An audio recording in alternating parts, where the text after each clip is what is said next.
Bai, Jon, eta azken galdera, ez? Gaur egun, ez dakit, lehen sektorean aritzea ere, bada, ez? Ekonomia jasangarriaren alde lan egitea, klima aldaketaren kontra ere lanean aritzea, ez? Produzio sistemak bertokoak babestea. Ez duzu, ez dakit, irudikatzen hori dena ez dela ondo baloratzen, ez? Azkenean, mundu hobeago baten apustu egitea badala ere, lehen sektorean zuek lanean aritzea, ez, Euskal Herrian?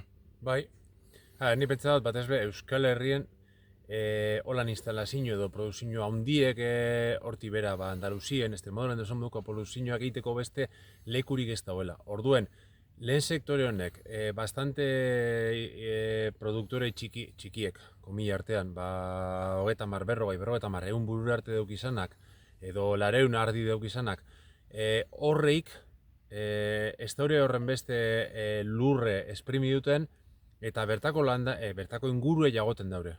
Eta hemen, ikusi dekogun orografia, ikusi dekogun leku, ikusi dekogun terrenoa, ni pentsat, horixe dela emeko rendimiento edateko beharra.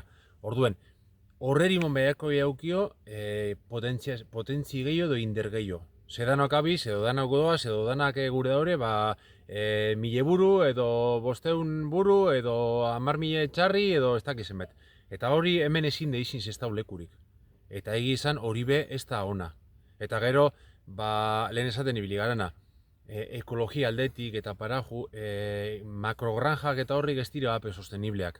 Honei pai, hemen produzio txikerra lehenengo esan dugu komila artean, 100 buru behi edo 80 buru behi edo holango zeu zerraukinde, hori bada sosteniblea hemen.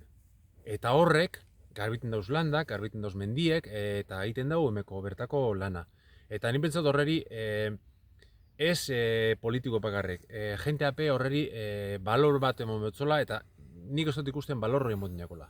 Egi da, emeko produktuak aru izango dela, baina kontu enokin behar dugu klimari egiten dutzugun benefizioa. Klimari eta inguru egiten dutzugun benefizioa. Hor galdera, hona etortzeko pasadit eskola publikoa, ez? Bai. Hor, jantokia badago? Bai. Eta, adibidez, ez, interesgarri izango izateke zeuen okela jatea, ez? Hasi da hori be, oin arteñoek arte zankapoti jatekoa dana preparaute, eta oin hasi da, sukalde batein da, eta, pausuz pausu, bertako produktua hartu, bertan kozinau, eta bertako gauzi jaten. Orduen, pentsat pausu eta moten ari dela hor be, baina, gehitxo egin behalitik. Ikusi beharregotan bakarrik presioari edo beste gozatzuri begitu danari globalean apurtxo bat. Eskerrik asko, Jon, elkarrezketaren gatika. Bale, zeuri. Bai.